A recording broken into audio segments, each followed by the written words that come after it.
Now, let's talk about Baby Reindeer. The woman who was played as Martha in the series. The real-life version of that is a woman called Fiona Harvey, who, if you examine the evidence, has a certain tendency to, shall we say, fix onto people.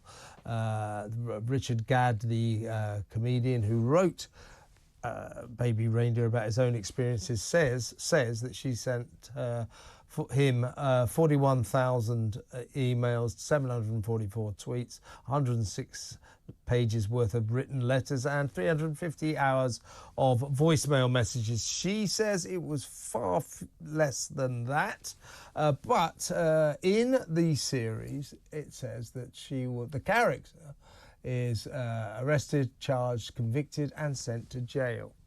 That did not happen to Fiona Harvey in real life. She says Netflix did not disguise her identity and therefore they have defamed her. There's no worse a defamation than saying someone has been convicted of a crime and done time for that crime when they have done no such thing, when they haven't been convicted and they haven't been to jail. So bad news, potentially, for Netflix. And I'm joined now by our friend Barrister and broadcaster Andrew Eborn. Today, or yesterday, Andrew, we learned that Richard Roth, who's taken up Fiona Harvey's case in that time-honoured American fashion, is going for gold and is suing Netflix for $170 million. That's 132 million quid.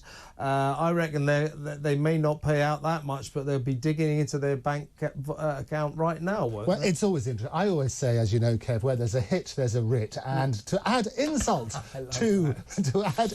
to injury, what's happened is that the Emmys have come out and they've just announced 11 nominations for Baby Reindeer, including for Richard Gadd and so on and so forth. Yeah. What they have to prove, however, is that there's a statement made about the plaintiff, in this case Fiona, which is defamatory, and that she's suffered severe damage as a result of it. Now, I've got a few things to prove there. First of all, was it her? And I think you sat in makeup with her and you didn't recognise her. So we had that sort of stuff.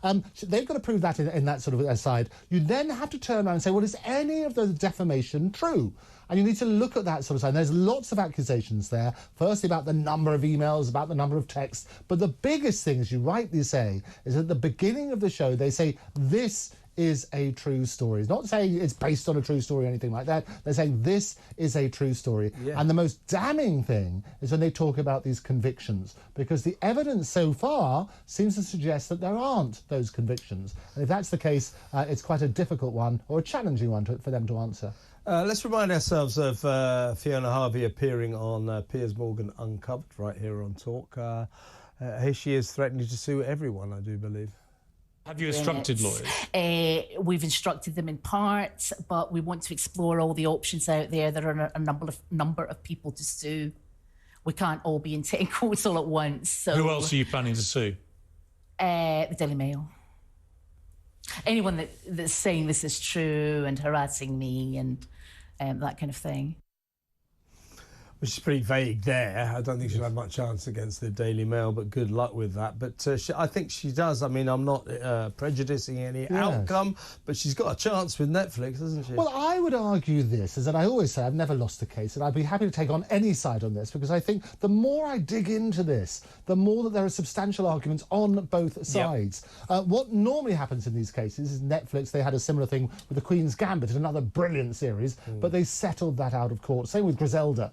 They settled that out of court. It tends to work on that sort of basis. The interesting thing is, however, Fiona's going around doing all these different talk shows, selling her story, if you like, on that sort of basis. And it does raise all sorts of questions. Last time I was here, I spoke about Casbah, which was a nightclub in Coventry, which advertised that Fiona was going to be appearing there. Now, Fiona denied that she was ever going to go there. And I've done a bit more digging myself about Casbah, and it seems as though they've got a bit of history in terms of, they said Matt Hancock was going to appear and he didn't. They said the Tinder swindler was going to appear and he didn't. They said that President Trump was threatening to sue if they didn't stop using his picture in publicity, which was also false. So there's a bit of history there. As always with these things, Kev, is that you're turning around and saying it depends on the evidence, and that will all come out in the trial. But interesting times, and as you say, the former editor of the Hollywood Reporter out there in Tinseltown, named Matthew Maloney, he's calling on the 25,000 Academy members to reject all 11 of Baby Reindeer's Emmy nominations, because he says the series is based on a lie. So it's stacking up against this show, but interesting times, and as always, you cast a fascinating light on it. Andrew Eborn, their excellent barrister and broadcaster, will be keeping an eye on that.